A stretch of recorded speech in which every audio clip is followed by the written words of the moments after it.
MAGA is now determined, as I said, to not fault Trump for anything regarding Epstein, even though we obviously know that he was involved with Epstein in some capacity while Epstein was alive. And the White House is giving the faithful an assist by pushing a brand new conspiracy in regards to all of this. So following the release of Trump's letter with Epstein, White House Deputy Chief of Staff Taylor Budowich posted this on X. It says, "Time for News Corp to open that checkbook.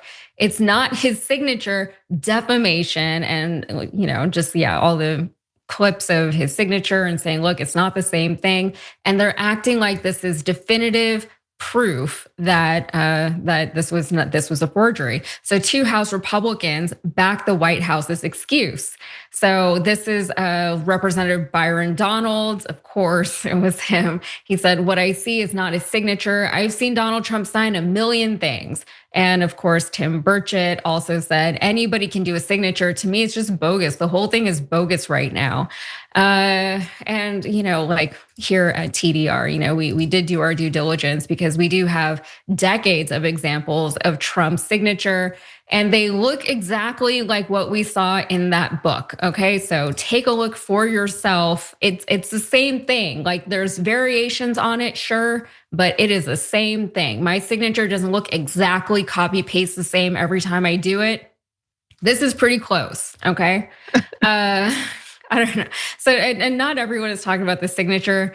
JD Vance, Trump's vice president, he took a bit of a different approach to all of this. He posted this on X. It said the Democrats don't care about Epstein. They don't even care about his victims. That's why they were silent about it for years. That's not true. The only thing they care about is concocting another fake scandal like Russiagate to smear President Trump with lies. Jackson, this is unbelievable. They're saying that this is not his signature. They're also saying in right-wing parts of the internet that Trump was actually an informant for the FBI, and that's why he was working with Epstein. That's why he was near Epstein. He wrote this thing in the book, just to be like, oh, yeah, we're really friends. But it was all a ruse, because since the 80s, I guess Trump was working with the FBI. In the 80s, of course, Trump was just like a real estate mogul. He was just a billionaire who had his father's money, and he was, famous for building all these buildings everywhere. He wasn't even so much of a reality TV star back then, even though he was definitely known in the public for being famous. But what's interesting about all of this, the denials, right, is that either you have to accept everything that was released in this book, or you have to deny everything that was released in the book, because it was all released at once. It came directly from the Epstein estate. So are they trying to say that the letters from people like Alan Dershowitz and from Bill Clinton, those are real, but this one from Donald Trump is fake? Or are it's really hard to understand the way that they're trying to make sense of this thing, because the thing that is so obvious is the one thing that I don't think they're capable of accepting. Yeah, again, this is a guy who his character is, there's no way that you really can question it. There's no vagueness in it. Donald Trump, who, I'm pretty open-minded when it comes to relationships, but there's some things that just, you can't erase the scumbaggery. Like Donald Trump, when his wife was pregnant, left the office to go assault another woman in the closet before coming back. It's like there's no, this is someone who does things like that. You feel me? It cheated on all his wives cheaply. You know what I'm saying? It's not like he's just a serial cheater in every form and facet that you can imagine. He doesn't pay people. You know what I'm saying? He runs scams on people. He's just an endless walking con. That's all this dude is. And I think, to me, one of the things that is so striking about this whole MAGA movement is that such a clear, low quality person, an utter buffoon, can have this much influence in society. Most of the time, dictators, which he is, and he's a wannabe dictator, but most of the time people who are in these types of positions have military backgrounds or political backgrounds. And they're 30 something, 40 something, still have some youth to them, they're rough, you know what I'm saying?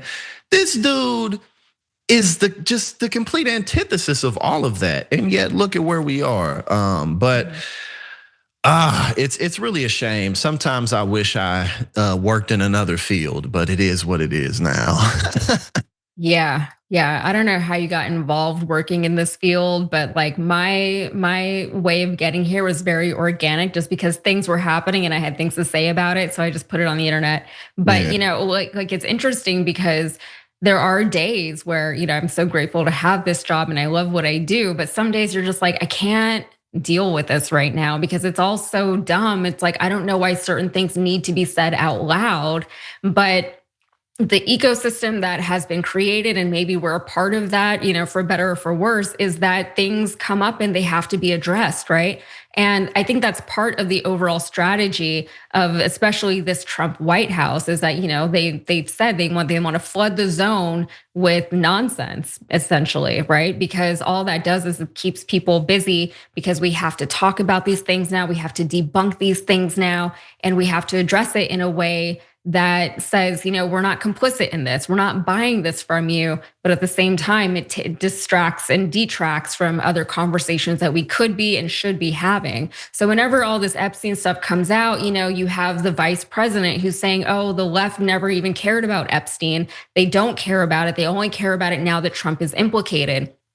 100% that is not true. The left has been talking about these Epstein files for a long time, but I think he has to make this more of a left-right issue because on the right, that was almost their entire thing for a very long time. That was such a galvanizing issue for them. And that, gave rise to a lot of the QAnon stuff that dominated the early 2020s because they were all about the children. They wanted to stop everything that was going on with the children. They wanted to protect the children, stop all the trafficking, et cetera, to the point that it really did kind of radicalize them in a very specific direction. But whenever it came to Donald Trump, they weren't able to say that he was a part of that despite all the evidence. And on the left, we said, no, obviously we want to protect our children. Obviously, we don't want to see bad things happen to children or to people in general.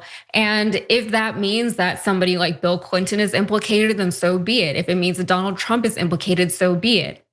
It's not about politicizing an issue. It's about what is right and what is wrong. And I think that is a big part of the difference of the way the left versus the right sees this issue and deals with it. I'll give you the final word and then we'll take a break. Yeah, I think that as we move forward, I believe that millennials and Gen Z are going to be the generations that rebuild a lot of things from the ashes. I mean, civilization is cyclical. So, the establishment reforms itself, then it crumbles and it goes in a cycle.